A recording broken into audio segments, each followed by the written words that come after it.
right, everybody, welcome. We are back in full effect. Myself, Stish, and as always, my sparring partner, Quinny. It is the End Product Podcast, episode number 42. So End Product has outlived me now, which is fantastic. Quinny, how has your week been? We already kind of know, some of us who do like to stalk you on Sorare data know you've had a decent bit of End Product to report back this week. So let's kick off with that. You had a great game week last week. You filled your pockets full of Ethereum. How are you feeling?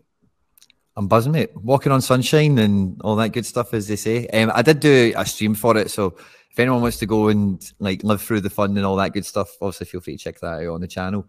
But it was, mate, brilliant amount of end product. Last week it was one of those games, you know, like with I think every Sorare manager gets excited going into the weekend of what might be and stuff. And I'm in the fortunate enough position where, you know, like I've been to a few games this season through Sorare, and the weekend was one of them. And like, I don't know, I feel kind of extra happy about all this stuff because it's not just winning and like money and stuff like that, right? But it's like the fruits of the labor. You know what I mean? Like I said in the stream, like that victory finishing third within the first 13 minutes of that Celtic game. My big unique and two super rares of mine, it all got decisives in the first 13 minutes of the game. It was just, you know, beyond. And bear in mind, my unique is probably on to score 3 or 4 goals a season. You know what I mean? And then for all that to happen, culminate together, the goalkeeper saved a penalty in Italy and blah, blah, blah, everything else that happened over the weekend. It was just, but again, like the fun bit that's so rare is laying out the master plan. How are we going to go about getting this end product? What cards am I going to pick? What division am I going to target? It's so like it's fun and amazing for all the things that come, but it's also that gratification of the plan is working or the plan has worked, you know, where it's, you know, self-gratification in that respect that is intangible. I love the fact that that you hit the big decisives early in the game week as well, like, or early in the fixture. That is always nice when, you know, you've got that kind of base score, and then it's about like, what more can we add to that? You've got like 75 minutes left in the game just to add that AA and build up and hopefully nick a couple more decisive, especially with your teams, Celtic, you're following your side, you're watching the game, you're willing them on as well. But to enter the first sort of 15, 20 minutes of the game with a few decisives, that is massive, isn't it? I think this just gets more and more exciting as the game goes on. Then you're just looking at constantly at your phone. I don't know if you're anything like me, but yeah, constantly when my game week's going well, my phone battery is going down rapidly because my hand is just glued, constantly refreshing back and forth from Sorare data, Sorare, looking at FOTMob, looking at Flash Score, trying to figure out who's in the lineup. Oh, it just kind of takes that layer of stress off when your big team hits, and yours definitely hitting podium. I saw you was unlucky, weren't you? Because you were in the Star Super Rare section right up until the last few fixtures of the game week as well. So were you sweating on that? Or were you kind of happy that you were going to bag something decent? It was just a couple of players you had to keep an eye on then, I guess. The sweat, when it got to like so the sweat really involved going through PSG on Sunday, which was fun. Actually, I quite enjoyed watching PSG, tracking the leaderboard and kind of willing Neymar's injury to happen. And then Mbappe get booked and I was willing VAR to try and make it into a red. That didn't quite happen. And then also Mbappe went on to score the equaliser and then eventually PSG won. But that was fun in itself. And then at that point, I'm like, hey, do you know what? Been beat by a bigger, more expensive team. Maeda didn't get a decisive, so I did have a bum in my team. I had a guy on 40 points, including multiplier. With you know what I mean? So like, you know, so like you've got to accept that I didn't have a perfect hand in that sense. I had a really good one. And then I didn't really think about it much until like Monday night, because I knew Benfica played Monday night and they were at home in a decent enough fixture. So I knew that there's no point now, just wait till Monday night, because if someone's going to turn up, it could be Benfica. And then that kind of went and passed. But it ended up being a team in Argentina that kicked off at 1 o'clock in the morning, San Lorenzo. They had a midfielder that scored 58 points, and it made the guy with him become number 1 and put Mbappe and Messi at number 2, me at number 3. Because I had a guy with including multiplier 44, and this guy get before multiplier 58. So sometimes it's like your weakest link that makes you how strong the chain is, you know. it goes to show where that differential can actually come in. You know, a player who does have an Mbappe and a Neymar in his team, but also has some kid playing in the San Lorenzo, and it's like that person ended up making the difference for them. That bit of differential. I can't imagine too many other managers in that division had that player in their team either. So, yeah, you got to love a bit of that. You mentioned the PSG game. I was there. I was there with the Sorare community. We had a bunch of us out there, played in a little five-a-side tournament on Saturday against some of the Parisian Sorare community. They had a good couple of players in their team. We also played against a team made up of Sorare staff and Sorare Data had a team out there as well. So Team UK, myself, Harry Trades, Haber, Simply Alex, Josh Forth, and then we had Flair in goal. He was a good goalkeeper. He was kind of it was like the Peter Crouch in goal. Actually, he was so big. He done a good job for us. My legs weren't quite up to it. I haven't played any five-a-side for probably over 10 years, probably closer to 15 years since I last played any five-a-side. So there's no hiding in five-a-side, and I had to hide myself using that roll-on, roll-off sub every few minutes. So I did all right. I got a few decisives, a few assists, no goals from me, but then I did make up for it by winning the crossbar challenge afterwards.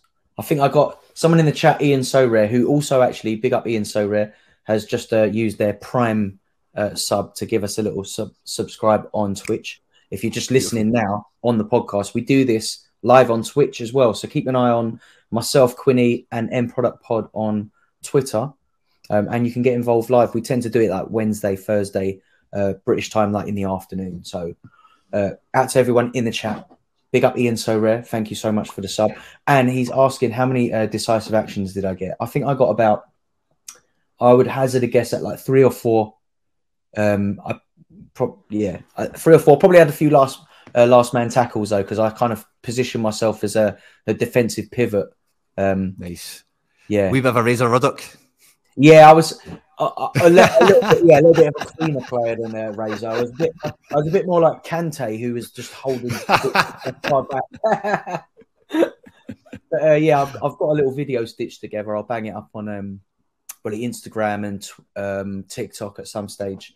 And there's a little highlight on there that I managed to get off of the website. They did have some of the goals up there.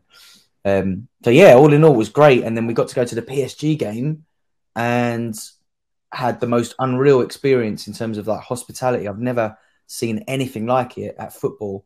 It was actually closer to like going to like horse racing in the VIP from my experience. It was absolutely incredible, and I've got some video footage of that. But we had like a kind of little suite inside the stadium, and then like a lot of big brands had their own suites. So they had like, you know, Nike and McDonald's and all these big brands, you know, Qatar Airways and Accor and all these big brands had their own little sort of like little kind of areas. But it's away from the pitch, so you kind of get catered for, and you walk down to the pitch and you've got your kind of padded seat with the logos embossed on them and stuff, and little screen in front of you so you can watch the replays. It was like, never had that football before. No. But yeah, and we weren't in like a box. We were literally sat in an area, which was great. So that was great. But what was even better was, like you said, the game itself. Seeing a couple of goals from Mbappe, one from Neymar and one from Messi. A 95th minute winner, no less. It was amazing. PSG going 2 goals up to find themselves 3-2 down. And then up step Mbappe and Messi to turn things around the last sort of 15 minutes. It was an unreal game to be at. I think it's the best game I've ever attended as a neutral. It was hard, man. Hard to beat that, but it was a great Absolutely. game. No mention for Jonathan David. He's a real Sorare hero. Unreal as well. Yeah, Lille were really good going forward. I mean, like they came out straight off the bat as well. Like the first 5 minutes had a really decent looking attack. And I think they just kind of set the tone for the afternoon within that first sort of 5 minutes. It was like, you know, Lille are not going to sit back here and try and soak up pressure. They're going to come at it. And they did. And I think what might have been their second goal, if I remember rightly. No, the second goal was a penalty. The third goal, incredible through ball from Gomez. Great finish. And at that point in the game, it was like, wow, what a goal. We've just witnessed a great goal. Didn't really know what was going to come after it. And yeah, that, you know, the Messi free kick, just icing on the cake in the 95th minute, right in front of where we were sat as well. Got my phone out for that. Don't often get my phone out of football, but, you know, Lionel Messi taking a free kick right in front of you is probably the only time I'm ever going to see him live. And it was, yeah, big opportunity for me to go watch him. And like I said, I don't think that game could have gone any better, especially for a neutral. But a PSG win and seeing all of the legends hit the back of the net, and as well as some Sorare legends, like you said, Jonathan David, Jonathan Bamba. It was amazing. A great day, great weekend. And if anyone that I was out there with on the weekend is listening, thanks, because everyone was spot on. We had a great weekend. Rubbed shoulders with some of the greats of the Sorare community from around the world, and can't wait to do it again. I'm just like buzzing. These sort of Sorare meetups happening more and more, and yeah, I'm all for it. I think it's bringing the community together. Yeah, I have nothing bad to say about the weekend apart from my legs are still aching from it. But you know, no pain, no gain, as they say. That's it, man. Sounds like a great time as well. And I say, what a game! You know, that's one of the great things about football. Somebody messaged me after the Celtic game, might in the chat or something, saying like, Quinny, every game you go to, you end up like doing really well with your cards at it. Yeah, you know. And it's sorry that, you know, I joke about it sometimes on stream, but like they do own the internet now. They must own football now at this stage as well. So like, if you go to football with Sorare cards, you're going to see a good time probably. You know, it's just magic. It's in the air now. You know. Yeah, it definitely gives it another level in it. I think I've mentioned it on here before. It's like the vinegar on the chips, and you got a little Sorare activity going on in the midst of the game. But yeah, it was fantastic. Moving swiftly on anyway, because another thing that someone said in the chat, we have K Sorare in the chat. Hey. Big Korean Sorare user, excited for the return of K League. Last weekend we had the return of the J League. We've got the return of the MLS as well this weekend. Quinny, you must be buzzing. Off air, you said to me that this is it, your first week back with all your cards fully in effect. How has your squad building started? Because mine has been a headache, but I wanted to know how you've been getting on with yours, and how excited you are for the opening of another lump of leagues for us.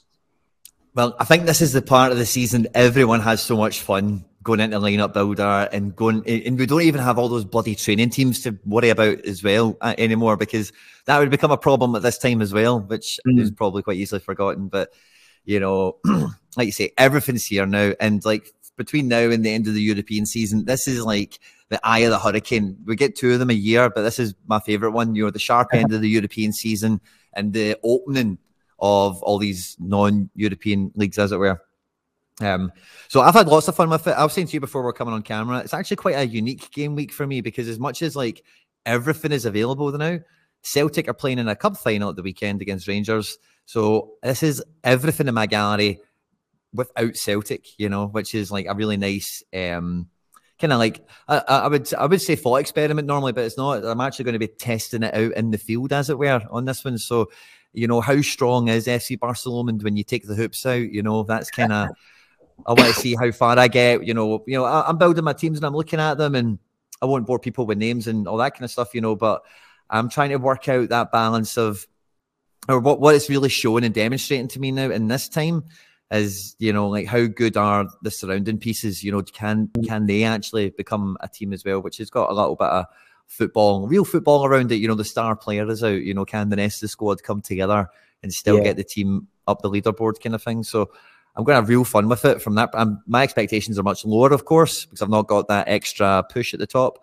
But I'm very much looking forward to just being able to enjoy Sorare without Celtic being involved, and being able to enjoy Celtic without Sorare being involved in a very nice way this weekend, you know, because the last like month or so they've been very much intertwined, and that's great. But you know, I'm quite looking forward to this weekend in a different angle.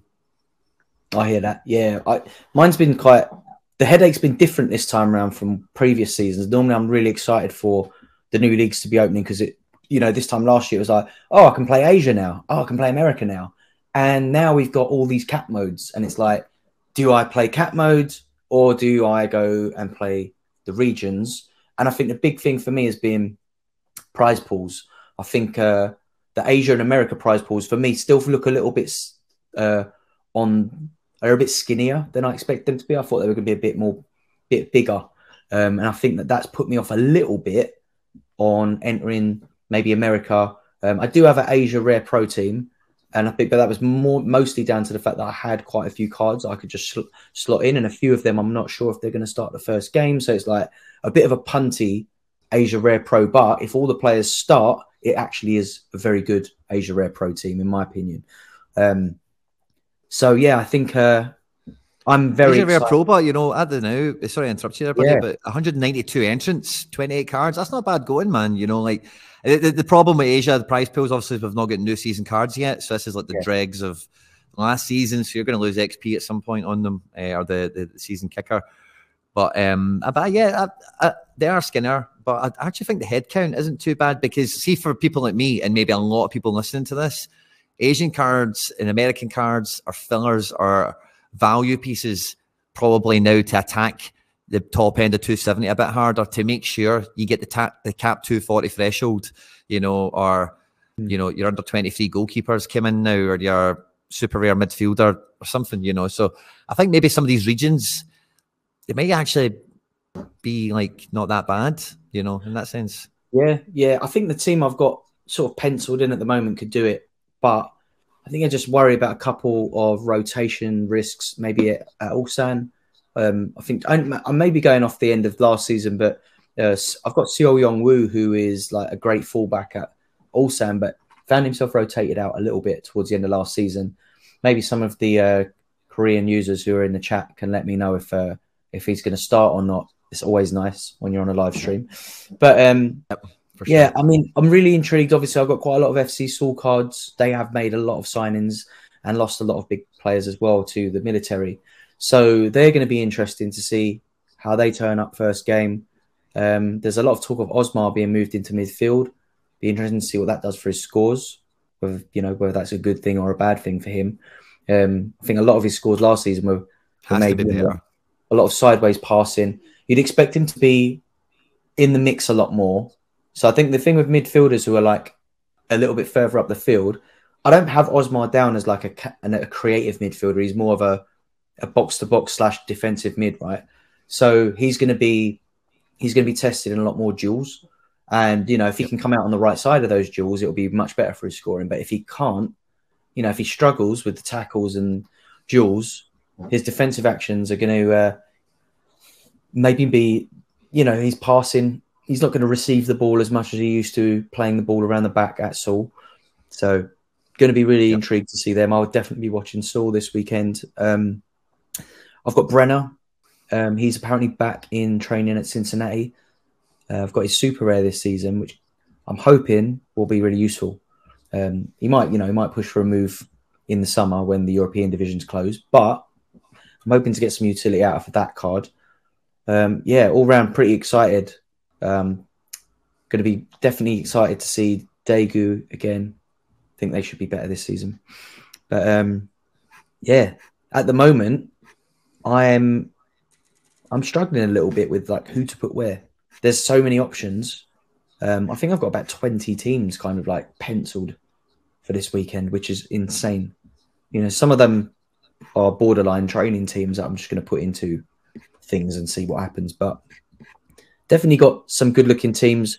But as I was saying to you off air, tonight, European midweek, a lot of Europa League fixtures tonight that are going to impact, you know, rotation for the weekend and maybe make me feel a little bit less confident.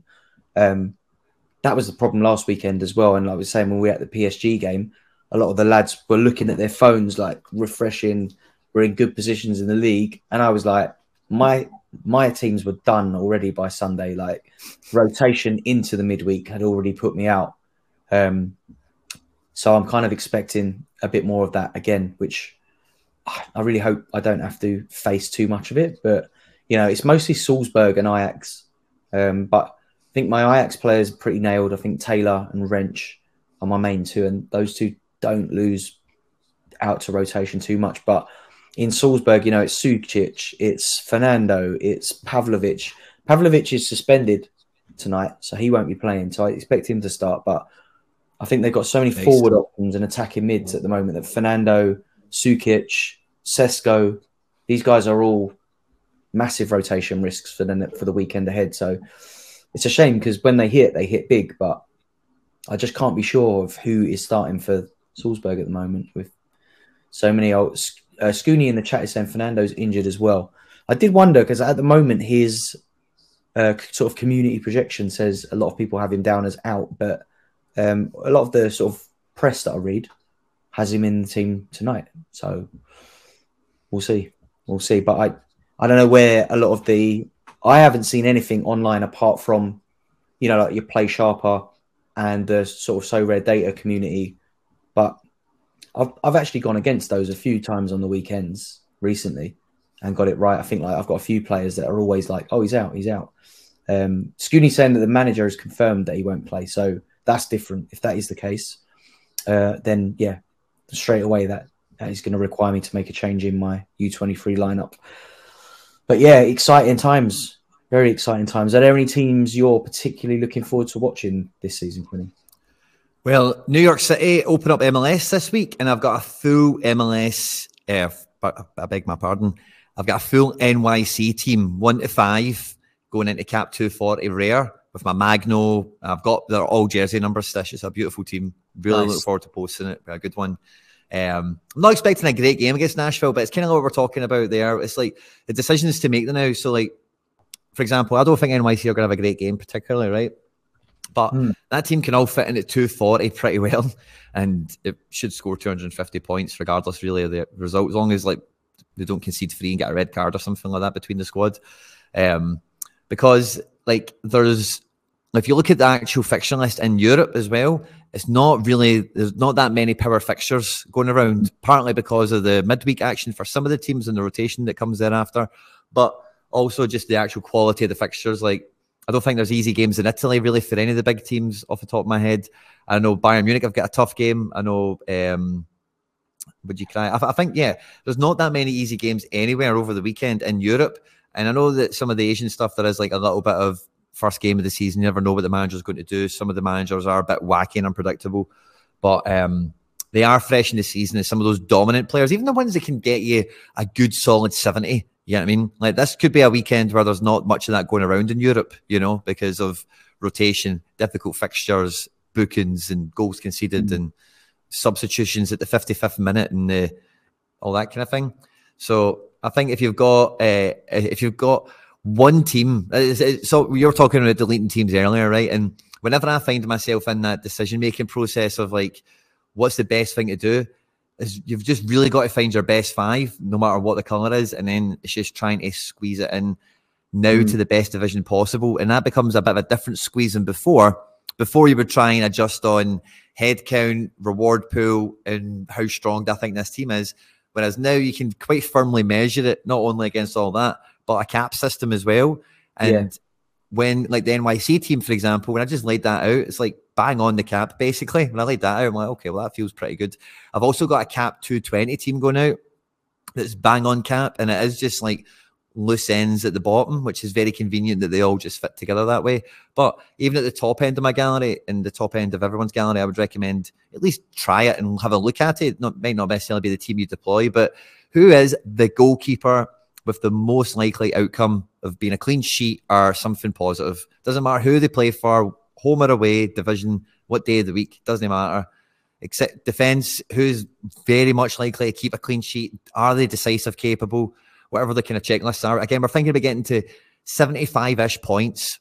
That's kind of what we're thinking about. Who's got the best makeup for that? Then you take that into midfield and up front, and then you'll be left with a team, and it's like, it's going to be all different shapes and sizes probably, and you're like, oh, well, that guy's meant to be with him, and I've not got that guy over here, and you can talk yourself back from it. But if you do end up with that team, and then you're like, oh, do you know what? That's a cap at 265.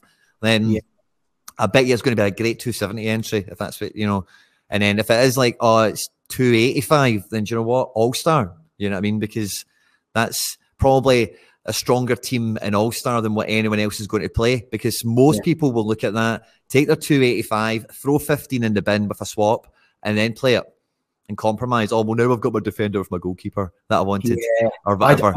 I'm the worst for that. I really struggle to split like a defensive pairing, like, even if it looks like it makes sense on paper. Yeah. I find that difficult to go, oh, well, you know, like, and I think that's part of the reason why I do have a reasonably strong Asia Pro, because I have Ulsan goalkeeper and Seo Yong-woo. And it's like, if I put them both in the team together and they keep a clean sheet, then, you know, there's that extra bonus points. It's hard to split players up like that, because it is so tempting to just lump them together because of, you know, that potential, especially defensively, that potential clean sheet is like, yeah, the goalie's got a decisive, and the defenders, you know, saved is 12 points better for not conceding a goal than they would be if they let one in. So it's yeah, I think it's good advice as well. See what your strongest lineup is and figure out where that fits. I think I was saying the other week how like I would usually go on to like Sorare data, I'd go into All Star Rare and I'd hit like that kind of like make a lineup and see what it puts in. And then from that, you can kind of see, right, well, 3 of those are U23 or 3 of them are Challenger. Therefore, like, what do I have?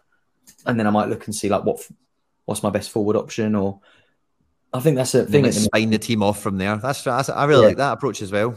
Yeah, trying to do it that way rather than doing the old route, which I always used to go, was like, right, well, it's definitely going to be U23 Pro, D2, and then Rare, and then I see what I've got left after that. But I think U23 scores have been massive as well, right? So I'm less inclined to like lean straight into U23 unless my goalkeeper usually has a good fixture or I've got a good forward. Because I think, you know, at the moment I've got like the option of maybe 2 goalkeepers in D2.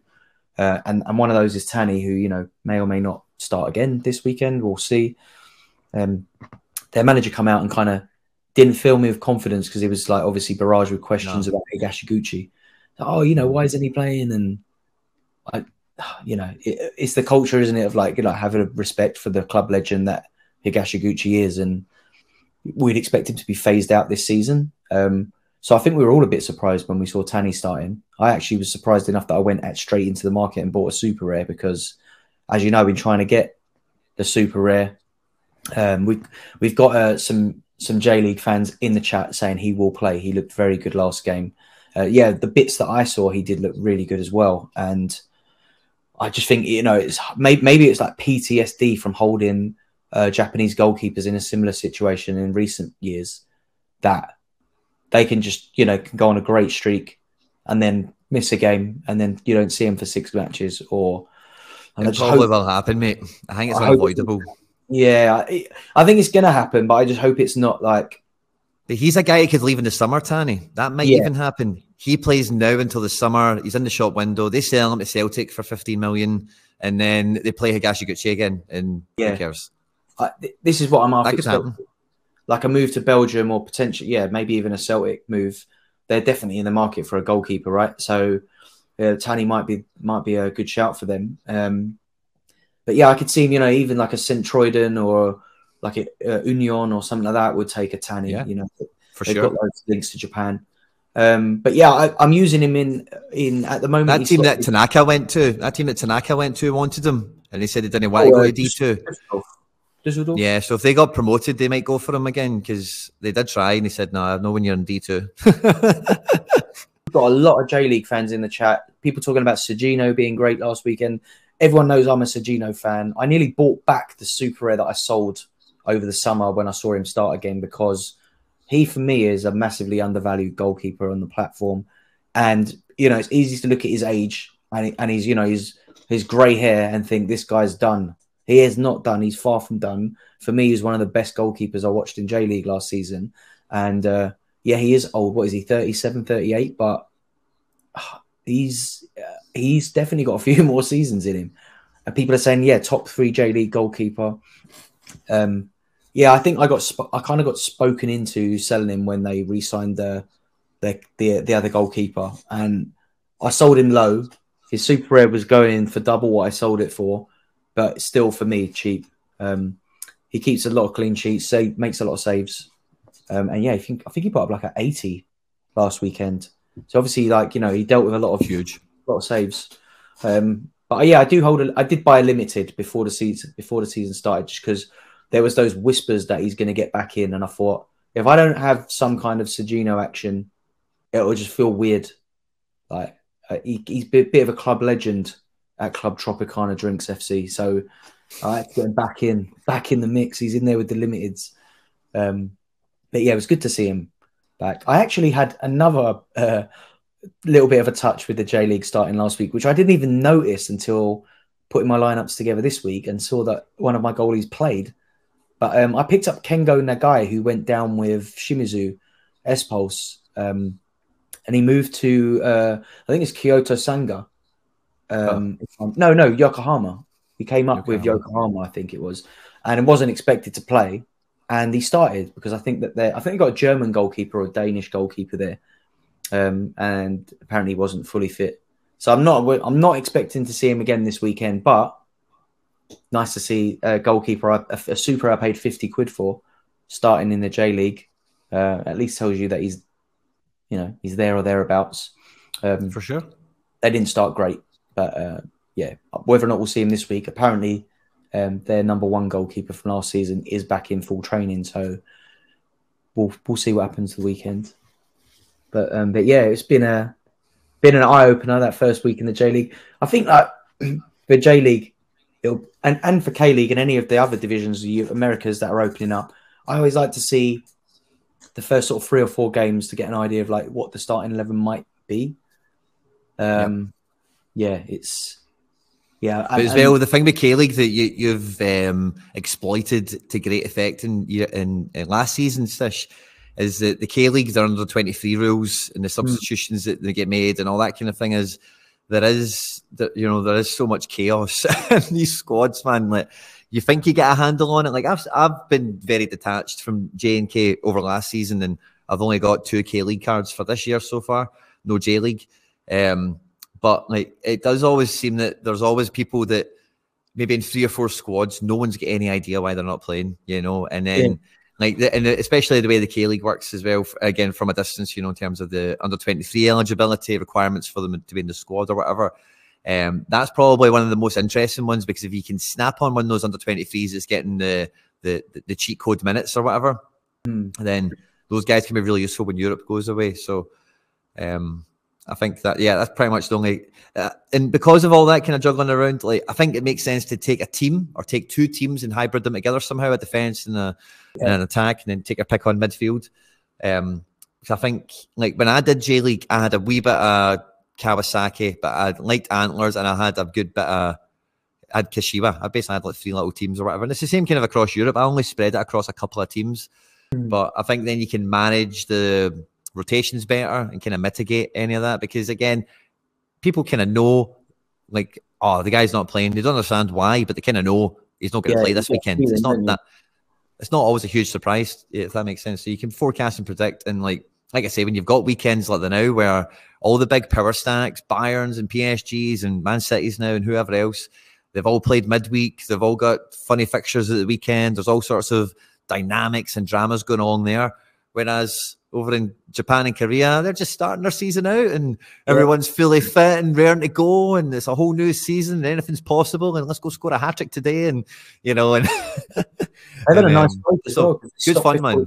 Yeah, they stopped just before the World Cup, so they've had a good lengthy break. And to speak to what you were just saying as well about having like maybe a couple of teams and hybrid those together as a defense and attack, that's definitely the most sensible option. But another thing I love about that is it gives you the opportunity to like focus on like following just a couple of teams, and like you said, watching them. The beauty of J and K League is K League, pretty much every game is free to watch on their website, if you're in the UK at least, and I think most parts of the world outside of Korea. So having a K League couple of teams that you follow is great, because it gives you an excuse to watch even more football on a weekend and annoy your misses and everything else that comes with the fun of that. But also, we get that with the J League as well. They are streaming quite a lot of their fixtures this season for free on YouTube. So nice. The season opener was live on YouTube. We got to watch Frontale against F Marinos, and you get you also get, if you are English, you get English commentary with that as well. So I love that. I like watching any live football anyway. But if you've got maybe a couple of teams that you follow in those leagues, you're going to be able to watch like 70-80% of their games, which is amazing. And time-wise, the time difference in the UK, you're watching that at breakfast time, like 10, 11 in the morning with a cup of coffee and a sandwich or something. It's like perfect. A lot of people were buzzing when we had the World Cup in Qatar, getting up at 10 in the morning and you've got like world-class football to watch. It was a treat. So I've been saying to loads of people, I'm like, if you enjoyed that, get yourself a little Asia stack and be prepared to enjoy Saturday mornings a little bit more. I am a bit gutted that there's going to be less midweek fixtures. I know K-League announced there's going to be quite a few less midweek fixtures this season, and having a little brief look at J-League, that is the case as well. So it's that's a little bit gutting, but yeah, I'm sure with a couple of weeks where games are postponed or whatever for weather and stuff, we'll find some of those fixtures later on in the season pushed into the midweeks, and we'll get some of those like blissful Wednesday mornings watching Eduardo start on the bench as per usual for F Marinos. I'm scratching my head wondering why I put him in a lineup again. Shout out anyone who owns an Eduardo can probably vouch for that. That is J-League well and truly back in full effect when Eduardo is starting on the bench. You know what time it is. Shout out, we got Channy in the chat as well. Big up Channy. I think that we on this podcast, actually, we have like the sort of K and J League effect. I'm just talking about getting up, watching a bit of football. We always seem to have a really heavy Asia contingent in our live stream. So I'm assuming we are like breakfast material out there, or maybe dinner. I'm not sure what time it is, but I definitely feel like we've got that kind of we add that kind of value to someone's time at some point in the day. We definitely always seem to have quite a lot of Asia players in here. It's 10:30 at night. We're like the Jimmy Kimmel Live kind of a segment. Speak for yourself. Yeah, but a lot of deliberating going on for the weekend, a lot of excitement, and I'm sure my eyes will firmly be on who, if any, do we have any U23 goalkeepers we need to be looking at. Like I said, I picked up Tanny. You ever that instant regret where you're like, yes, and then you buy it and then you're like, oh, have I just overpaid for that? And then someone actually made me an offer while I was in Paris for like an ETH over what I paid for it, which I would have probably accepted. But now people are listing him quite low because I guess they're worried about rotation. It is scary. But at least I got him for less than I was offering other goalkeepers that are a bit more nailed. So hoping he comes good. Sure. Fingers crossed. Tanny's a great one to have. Yeah, I'd agree. But it will come. He will get dropped. He will not play every game. It's going to happen. I just hope it happens with a bit of warning. If I can figure out the games he's not going to play, I'm not so worried about that. Because I do think he'll be in and out. Like you said, he's not going to be on every game. But it would be nice if we get some kind of indicator or an idea that he might not play a certain weekend ahead of the game week close. And I don't mind holding on to a player like that I know when to drop them out of the teams and when not to.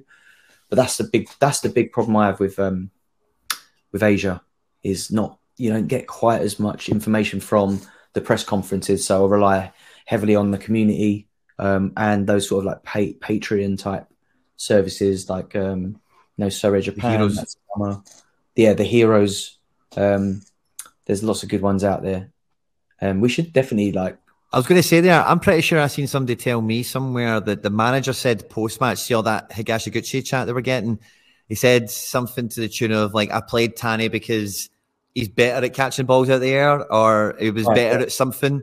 Can't remember what it was, but I think that's definitely a shred of intel that we firmly remember and add in, and let's see what he says next week, and try and build the picture. I'm playing him in a team with 3 guys that have played midweek. So it's just like, it's an under-23 team, and it's got Castellanos up front and Tanny and 3 rotation risks.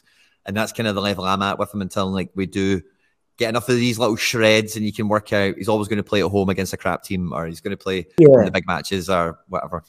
I think the thing with goalkeepers as well is he's probably getting pitched these questions from people who are wondering how are you going to deal with club legend being kind of phased out? And he has to say something back to that, right? as a manager, he has to say something that doesn't write him out of playing any games. So even though he said that, and it's like, you know, like he had to give reason for picking Tanny for the first game, but also like, surely you don't want to rotate your goalkeeper too much, like as any manager. So I'm kind of hopeful that he said what he said because he wanted to let people know that, look, this goalkeeper will play this season. But I thought Tanny was the best pick for this game, and he may well be the better pick for the next game, and he may well be the better pick for the game after that as well. But it might be that like Higashiguchi comes in against maybe some of the weaker opposition. Cup games will almost certainly play, and I'm hoping that's what he meant by that. You know, if like I've got my kind of hopeful hat on. I'd love it. I'd love for Higashiguchi to be the cup goalkeeper, and that's what happened. That'd be brilliant. Yeah, that would be, as an owner of Tanny, it would be exactly what we want, right? Oh, that'd be great, man. That would be great. That would be great. So yeah, getting back onto your end product, something that I saw on your Twitter, Quinny, was your deliberations. You managed to bag a player that I'm quite fond of. He's been in my watch lists for a while, and you picked up a super rare in your rewards this week.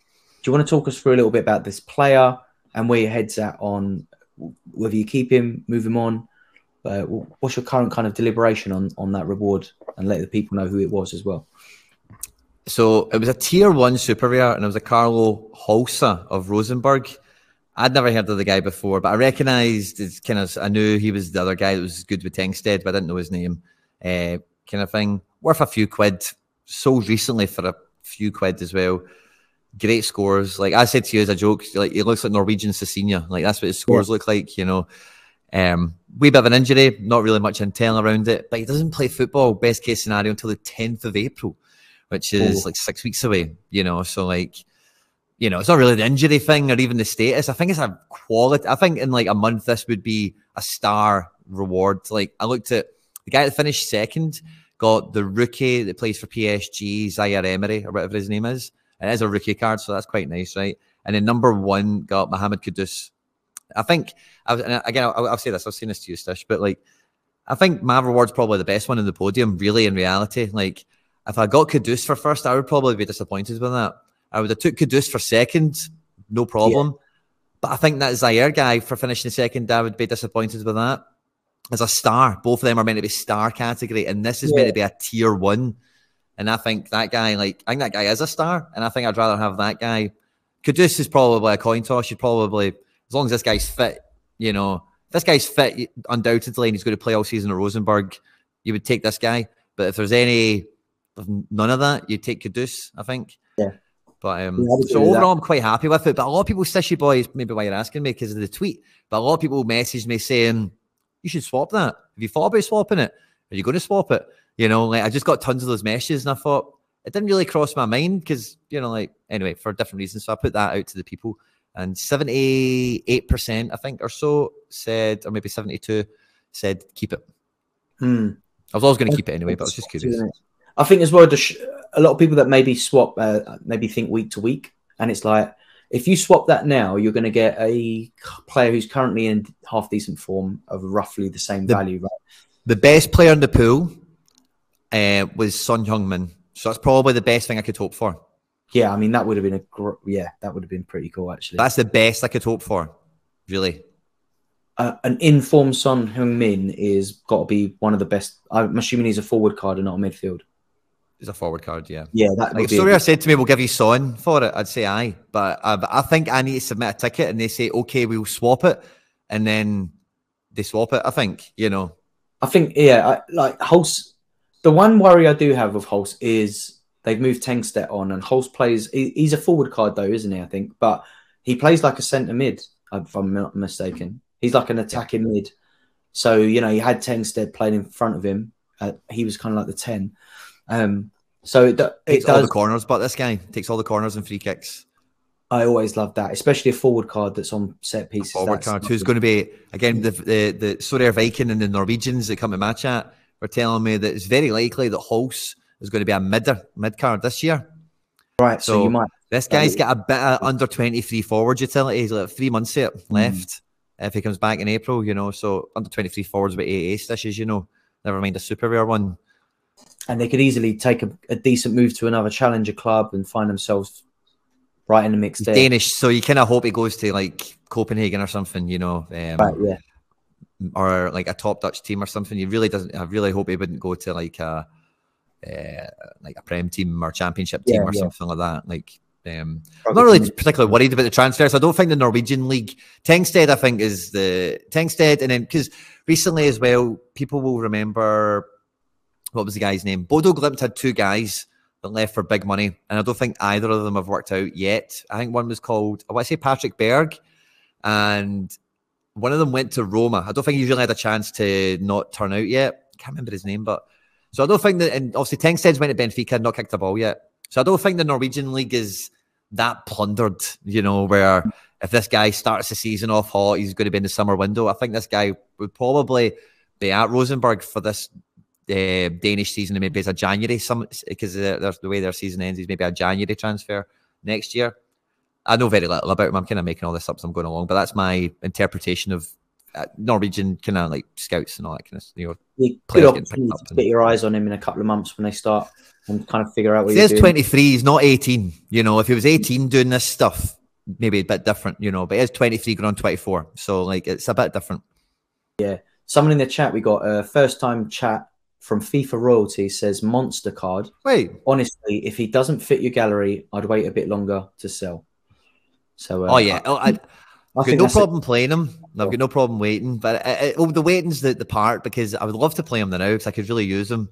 And then yeah, it is like I will then have a dilemma come the summer, because like I wasn't really planning on playing Rare Pro. He probably would be a firm Rare Pro player for me, you know, because I don't have a non-EU super rare goalkeeper. So it is a little bit of, you know, like appropriation. Like, where would I actually play him? Would it actually, do I have a team that would facilitate it? Maybe I do. I don't know. So I'd be quite open to keeping him. I'd be quite open to waiting until the summer, and he is like Norwegian Cecilia, and selling him then, of course, as well. I think that was a suggestion as well from FIFA Royalty, basically. So yeah, I'm not upset with it. You know, seeing I was putting the tweet out like, oh, would you swap it? I wasn't even thinking about swapping it. I was just getting people saying to me, and I thought, you know what? Maybe this is maybe I'm stupid. Maybe I should be swapping this because he doesn't play until April. This is the best card I've ever won on paper, and I've won it at the end of February. He doesn't play until maybe the beginning of April if he's fit, you know. So maybe I'm stupid. That's what I was thinking. Maybe I'm just being too nice and just enjoying the card for what its potential is, because I see the numbers. So it was more of me just kind of putting it out, you know. I won a Jonathan Panzo the other week, and I knew that when I opened that he had, like, we don't know how long he's going to be out for. We're expecting it to be like, you know, he should be back in the next couple of games. But, you know, at the time I won that, under what the sort of new swap rules are, if you like, he would have been eligible for a swap. But I like him as a player. He's got a lot of utility as a U23. You know, if you can be patient, and, you know, even if he sits out for like 6 weeks or something, that Jonathan Panzo is probably a better card next season than anything else I'll win for the rest of the season, unless I start hitting some of those, you know, top tiers. So I think like Panzo, if you've got the options to like sit on it for a bit, is actually like, you're better off just holding on to it than like swapping him for someone else who might have a decent L5. But yeah, it's another thing with Panzo as well is, you know, he's got international pedigree at the like schoolboy level, and he's like, yeah, he's an under-19s winner, and it's like he will not be in that Coventry side forever. He will move when he's ready. Hopefully, like take the step up into the Premier League. And is he owned by Coventry, or is he still owned at Monaco? That is a very good question. I don't know the answer to it. Let me get transfer marked up. I'm not sure. I can't remember his situation, but he got cards because he was owned by Monaco, loaned to Belgium twice, I think, and I think he maybe got a few Monaco issues at some point. Or now that Monaco are here, yeah, he is on loan. Yeah, it was just me said that there. He is on loan. There you go. So he's not going to be hanging about the chat. You know, he's not going to be hanging about Coventry and Rotherham and these teams. You know, he's got. So he transferred to Nottingham Forest. So he's on Forest's books. Oh, is he? Not quite Monaco, but but you know, Forest have got a lot of players. You'd imagine he gets loaned out maybe again. They'll get relegated in Forest. He'll play for Forest next year. I would take another championship season out of him. Seeing the scores he's putting up in the championship, Yeah. he would Why have wouldn't they another. take him if they have to sell all their big money players that they bought in for 12 months? I see. I think that's the thing as well with the U23s is a Solid shout. U23 D2 is actually quite a good U23. If you've got good in some of the U23s, I've got some of my best scoring U23s are D2 players. They are, you know, like if I think off the top of my head, Formos Mendy at Amiens and who's the other one? Kylian Kaibue at Bastia, who puts up monster scores. He ages out in the summer, but if you've got a really good U23 who plays in D2, it doesn't matter that they play in D2. You use them in U23 and they're as good as anyone playing in the top divisions. They might not be quite as valuable as them, but in terms of like their scoring output, it doesn't matter where they're playing, right? If they're of a certain level, you almost want them in D2 because they're going to be playing against worse forwards, worse players, worse defenses. And yeah, so that's the thing. I got that. I was buzzing when I got that reward, even though I knew he is probably going to be out for a bit, but hopefully he's not going to be out for much longer. All of the kind of communication is a little bit like indecisive, but you know, there's no like, oh, he's out for he's off to have surgery, or we're not going to see him until next season, or there's nothing like that. It's like, you know, he's almost ready. So I'm assuming it means he's back in training. So yeah, I'm hoping it's only another few games. I won't be putting him in any lineups until I've seen him hit a 90 minutes. But that is the beauty of having a bit of depth in the gallery, really. If you haven't got depth, then you might have been a bit more like, you might want to swap, you know, and I think that's something sometimes we forget as people who have quite a large gallery. Like maybe a swap isn't as, you know, is as needed. But if you're only hitting a couple of rewards every few months and the reward you get isn't useful, you would be gutted. So slows your momentum down because rewards compound when you get into form, and then you get a guy like probably the best card I won in this context that we're talking about is James Ward-Prowse. Like over the last month or two, I sold a bunch of rare mids just because they were still good value and I didn't really need them too much just because of what cards otherwise were available at that time. And I was looking, man, I seen Stefano Sensei's back from injury already, and I thought that injury would have been much worse for him. I was like, damn it, man, I could really use a Stefano Sensei type rare mid right now. And then I go and win a James Ward-Prowse, and it's like brilliant. That helps me instantly. Yeah. You know, I might not fancy Southampton to do much or whatever, but a guy like that, you know, you can just throw him in a team and you know he's going to turn up and you know he's got every shot at getting an 80, maybe a 50, you know. He's on all the set pieces. He's like, the thing with him as well is if they go down, he should move to a club you'd think that he plays again. Like not necessarily, unless he goes to like a Chelsea or somewhere where they've got a silly amount of midfielders, but Ward-Prowse in any kind of like bottom half of the Premier League team is playing every game. He's taking free kicks and he's scoring goals. And, you know, he's on the edge of the international games as well. So if and when we see, you know, there's international breaks, he is definitely going to be in and around the England team. If we play in like a lesser side, he could find himself playing 90 minutes and he'd almost certainly be on free kicks there as well. So I think he's a useful card. And yeah, I'm assuming you're going to keep hold of that one. Yeah, I think that's a hard one to move on in any scenario. I think like if Southampton get relegated, like you say, he's a club, one-man club guy at this point.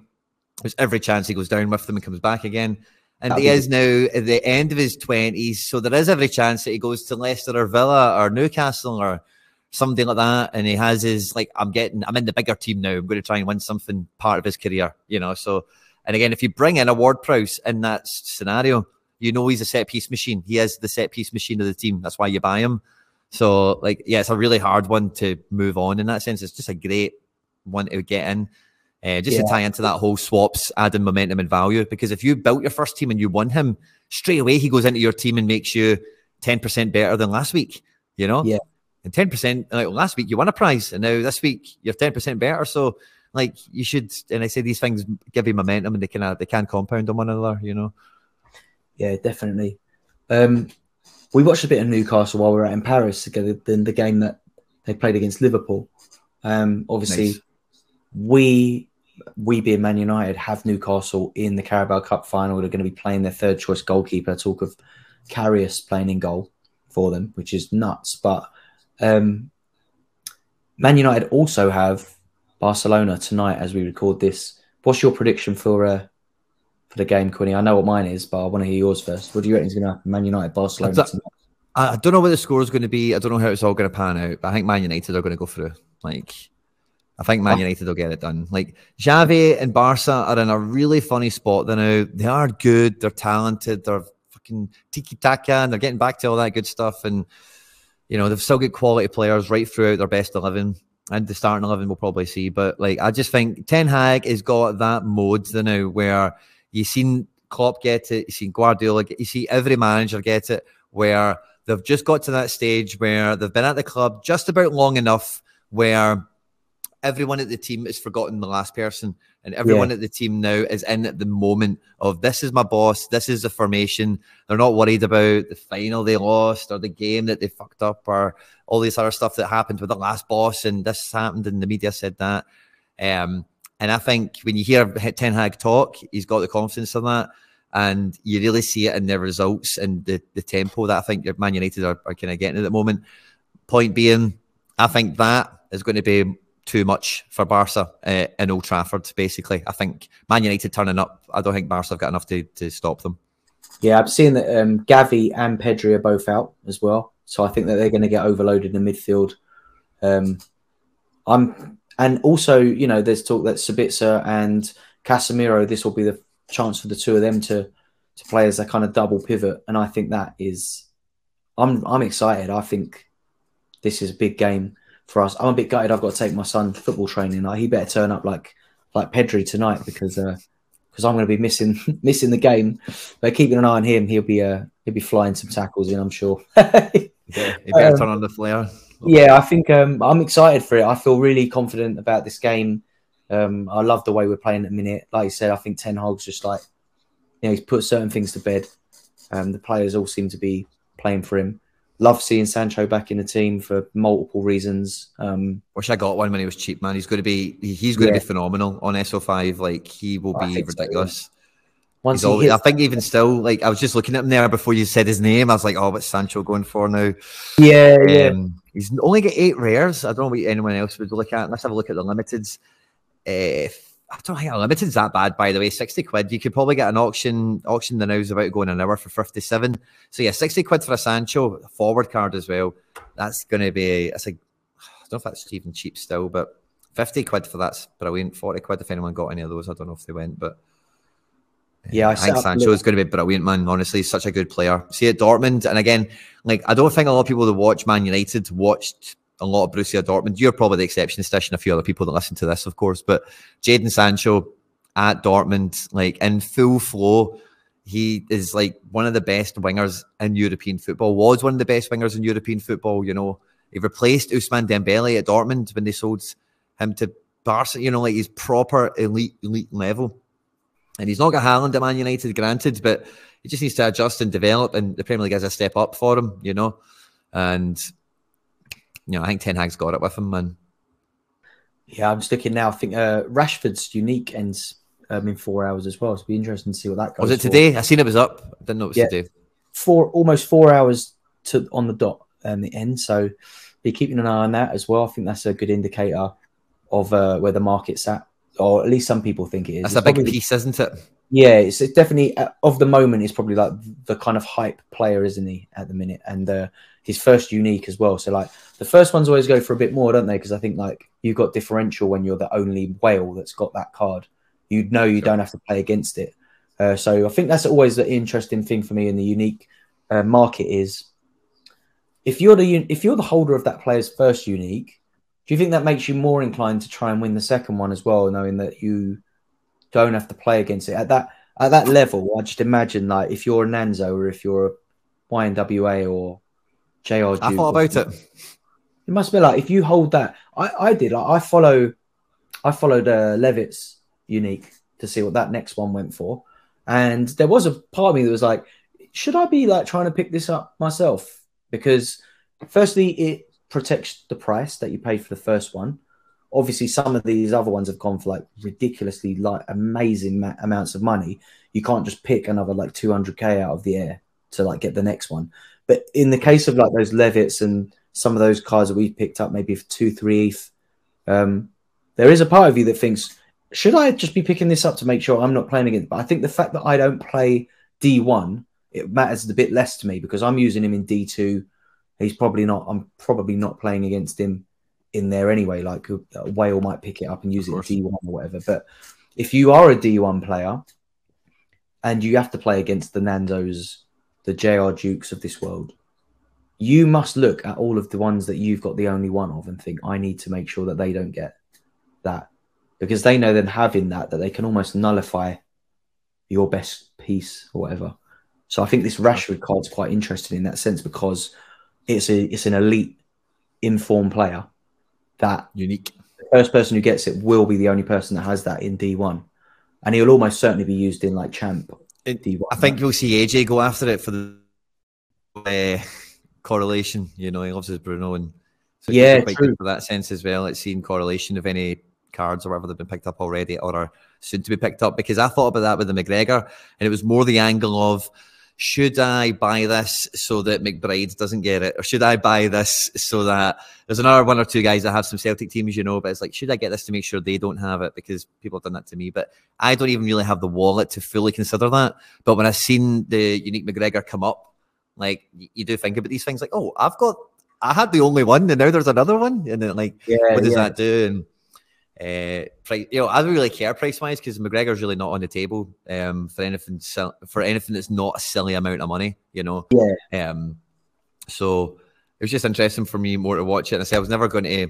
I didn't think I'd have the wallet to get the first one, so I definitely didn't think I'd have wallet to get two, you know. So I didn't really give it much consideration because again, this might surprise a lot of people that are still listening to the podcast at this late hour. Anyone who's watching us after we've been live, you know. But my cards, honestly, almost every one of them, I try my best to get cards that I don't think I should be able to get. You know what I mean? That's the main aspiration on card acquisition. And like a unique McGregor first season issue is like a holy grail situation, you know, like proper holy grail. Like, you know, it would be like if Man United came out last season, you can get a Ronaldo, or you can get if Messi goes back to Barca or something like that, you know, like, I know we get some Argentina Messi cards, but anyway, I think everyone knows the point. That's kind of like that as a holy grail. Because he's a one club man and he's got a captain's armband on in the picture. That's quite a rare thing on Sorare in general as well. And he's not got it in the second unique, which already I'm happy about, you know. And yeah, whatever, blah, blah, blah. Unique. No, I get that. For the fandom side of things, isn't it? It's like, that's when your collector hat comes out a little bit, isn't it? And I think I feel that a little bit. I started following the price of all the United players on So Red Data. I've made myself a little watch list. And I'm trying to figure out, do I get a 5-man rare team that I can pit into maybe like Champ every week, or do I go limited and buy like a mini squad of like maybe 8 to 10 players? I definitely need to go in. I think I was hoping I'd win a couple, but I haven't. The kind of like wins I've had in recent weeks have been like those sort of cap 220 tier 2s, tier 3s. A couple of tier 1s. I've got a pretty good strike rate in cap 220 since it started. But yeah, I think that's how many decisives have you needed?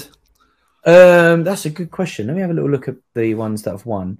It's like I was saying to you earlier, Stish, that's kind of the language I look at these cap modes at, is like 240. I've got that in my mind now quite firmly, is 5 starters, 2 decisives is what I need for 240. You know, so I'd be really interested to hear what your 220 formula is. I'm just trying to find the quickest way to just see my rewards. How do I? Is players? No. How do I go to like my rewards? So rare results. So if I go to last week, cap 220 rare. That was a tier 3 that had no. Oh no, it had one decisive. One decisive in that one.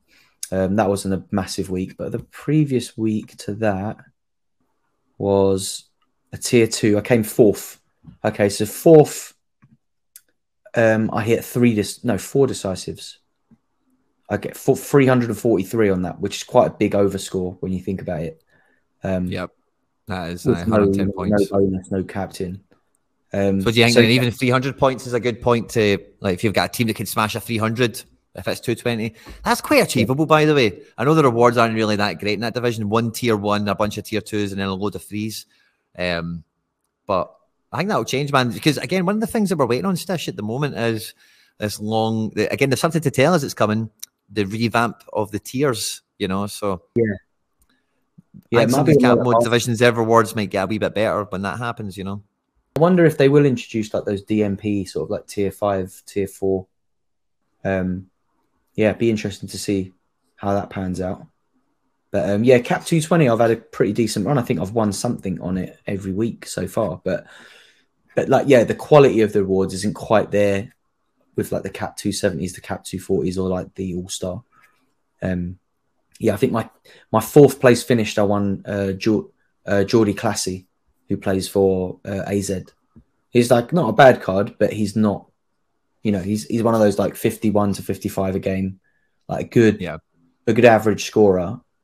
If you need an average score or something, I think since we've had the cap modes come in, the average score is not enough to win you in the regions, but it's also not in. It's not like what's the word? It's not volatile enough with its scoring that like it makes it a good cap pick, unless it literally is like your final kind of like space that you've got. Mate, someone's got an average of 55 who's likely to score 50 to 55 is not a great pick for cap modes.